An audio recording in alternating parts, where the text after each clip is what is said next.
Everybody, this is Dream, and today we have a 13-game Major League Baseball slate that starts at 7 o'clock. Before I get started, can you guys smash that like and subscribe button? It really does help the channel a lot. With that said, let's go ahead and get into our pitchers here. So we're going to start with Wheeler for Philly. Now, he is in a tough matchup. His ceiling is high, but he does have a lot of mid-score games this season. He still looks like the guy with the best upside on the slate. So he is worth a look, but he does have a somewhat tough matchup here against Toronto. Montgomery for Texas is a little bit overpriced as well, but he is facing the Angels, who do tend to be a team that pitchers can have good games against. Montgomery has been very streaky, and his price is a bit high, but his upside is in the mid 20s, and he's a viable option on the slate. Then we'll look at Ober for Minnesota. He's pricey for his upside. He doesn't have a great matchup. Uh, sorry, he does have a good matchup, and he's got 20 to 25 fantasy point upside on this particular slate, especially with his K rate being pretty solid lately. Then we're going to look at Miller for LA Dodgers. He hasn't hit 20 fantasy points in 9 straight games, but a 15 to 18 fantasy point game is probably in play here. Getting a win would also be helpful, and that would definitely boost him to potentially get over 20 fantasy points. So he is a viable option. Kikuchi for Toronto also in play. Philly has some bats I do like, but he has not given up too many earned runs lately. His ceiling is high, but his floor is low, so that is a concern. But he definitely has some upside in this matchup. Flaherty for Baltimore has played 2 games so far since he's joined Baltimore, and he's been pretty solid in his first 2 games. He's had some ups and downs throughout the year, but his range is the 15 to 25 today, and he's faced only tough teams since joining Baltimore, which definitely gives him some potential for some quality pitching here. Then we'll look at Pivetta for Boston. Now, he has actually been really streaky and had a lot of really good games. He's had 6 of the last 8 over 20 fantasy points, which is where we like him to be. His price is cheap as well, though it is a little bit of an interesting matchup here, and I do like a couple bats from Washington, but I do think he's a great option on the slate considering his K rate and that he's been pitching pretty well as of late. And then last for the pitchers, we'll look at Hendricks for the Chicago Cubs. He's in a 10 to 20 fantasy point game is what I see here. He's definitely a Hail Mary call. He is capable, but he has super high risk in this matchup against the White Sox, who have just been really bad lately. Let's go ahead and get under our catchers here. So we're going to start with Cal Raleigh. Um, he has some nice upside on the slate. He is a little bit expensive here, though he hasn't hit the ball very well recently. He does have home run potential here, and that's what I like about him. I think he's a good option, and it's not a great one. Um, then Moreno for Arizona. He has another good matchup here against Colorado. And yesterday he ended up with 7 fantasy points. I think a similar type of game, or maybe even a little bit better today. He does have home run upside on this particular slate as well, even though he doesn't have that upside typically in this particular matchup. He does. The metrics are really good today, so I think he's a great option on the slate. He was almost a core play, except for the fact that his home run rate is very low. And then Elias Diaz for Colorado also in play, as he does have tendency to have some of his home runs at home, which he's a lot better at home.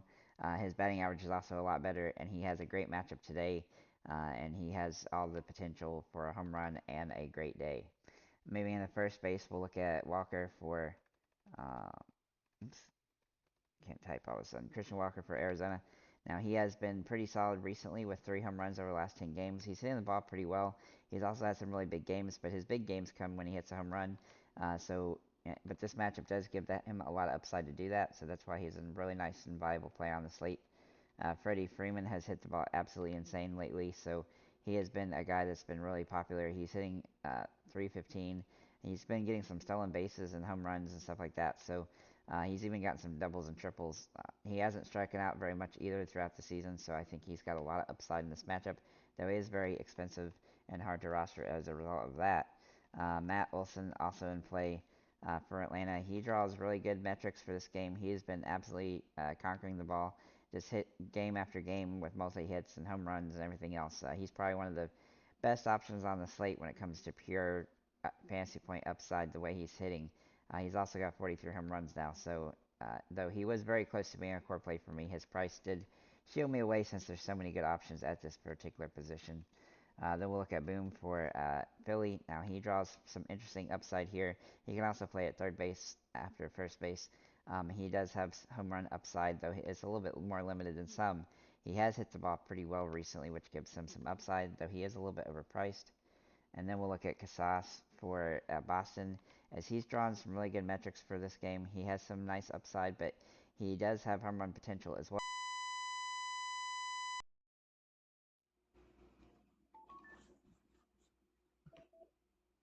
Hello, sorry I messed up my mic there.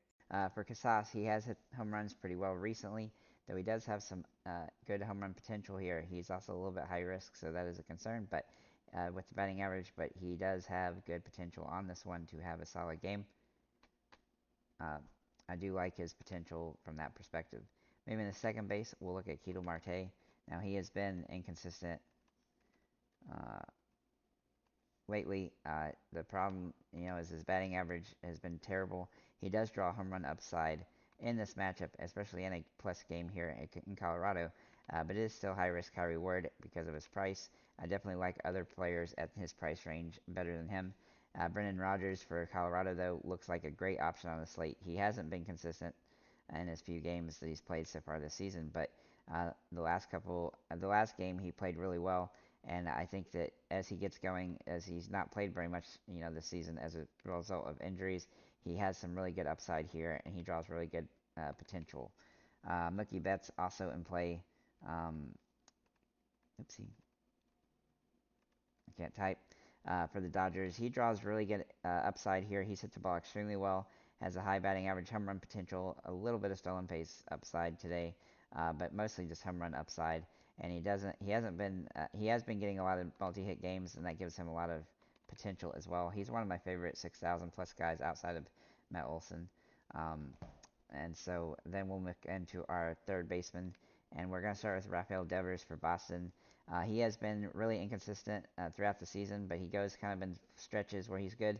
And right now, he seems like he's in a stretch where he's starting to hit the ball really well again. And if he can hit a home run today, that would definitely pay off here. He's also underpriced because he is streaky like that. Austin Riley is also in play for Atlanta. He draws some really good matchup metrics here. He's also hitting the ball very well with 3 home runs in the last 10 games, and he's hitting 341 over that stretch as well. He's a great option. Obviously, a Brave stack is definitely doable today, as it is almost every day. Alec Boom can also play here at third base, and then Key Brian Hayes for Pittsburgh is a very interesting one-off flip pick, as he has hit the ball really well recently with 3 home runs over the last 10 games. He's typically not a huge home run guy, but he does have some potential today, and he does draw great metrics on this particular matchup. Then we'll look at our shortstops, and we'll look at Trey Turner. Now, Trey has been a pretty solid option for Philly this season.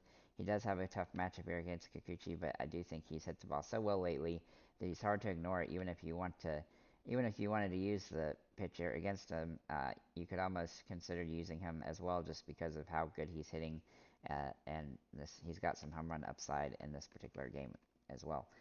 Local Corey Seager for Texas. Now, he draws some really interesting metrics here against Golito. He really has good home run potential today. He's hit the ball very well lately, and he has all sorts of upside. He's also very expensive, which makes him hard to roster. Tovar for Colorado also in play. Uh, he's hitting about 300, and he's got some nice home run potential. He definitely hits the ball better at home than on the road, and he also hits more, for better quality hits as well. He also strikes out less, so I think he's got all sorts of upside in this matchup, and this is going to be a high-scoring game between both teams. You could probably find a way to do an Arizona-Colorado stack as well. C.J. Abrams, let's see, also in play. If he does play today, which he may not, we'll have to wait and see if he does. But if he does play, he's interesting since he's been getting a lot of stolen bases lately, and he's been getting on base at a decent clip, so that gives him a lot of potential for stolen bases, though he is priced up a little bit, which is a little bit of a concern here.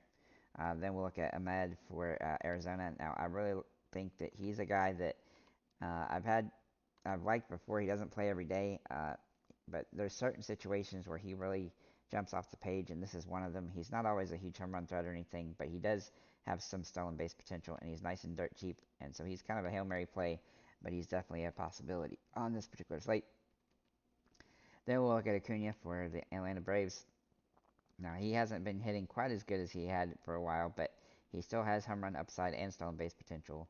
He's also just getting hits in most games, and that gives him a lot of upside, though he is extremely expensive and hard to roster as a result. But if you go with a Brave stack, he's definitely somebody that you should consider. Then we'll look at Aaron Judge for the Yankees. Now he has finally starting to hit really good lately after coming back from his injuries. He hadn't hit the home runs well, but he finally hit 2 in the last 6 games. So the home run upside is there again, and he looks like he's good to go moving forward from that perspective. Then we'll look at Corbin Carroll for Arizona. He does really good metrics here. He's been inconsistent recently, though, been in a slump, but he does have home run upside. In the last 2 or 3 games, he's been getting some hits, which definitely helps him, though he does need to hit a home run or at least get over 14 fantasy points to pay off here. Then we'll look at Tommy Pham for Arizona. Now, he is an interesting option today for them as he's been inconsistent throughout the year, but he does draw some home run metrics for this one, and he has hit the ball better the last few games. I think he's on a 5 or 6 game hit streak as well. So as long as he's hitting the ball decently well at this nice price, he's definitely somebody to consider. Michael Harris also in play at this position as he's got some really good metrics here. He's hit the ball very well. He has stolen base and home run upside. Though the home runs haven't come as much as they did last season, he does have really good metrics here for this matchup, and I think he's got home run potential. Then we'll look at Nick Castellanos uh, for Philly. He draws really good upside today. He's hit the ball very well with 5 home runs over the last 10 games. He's hard to ignore because of how good he's been playing, and he does have a decent matchup here as well. Though I do like Kikuchi a little bit. But he is viable. And then finally, not last but not least, Kerry Carpenter for Detroit. Now he is in a risky position against a tough pitcher, but he's hit a ridiculous 480, 459 over the last 10 games.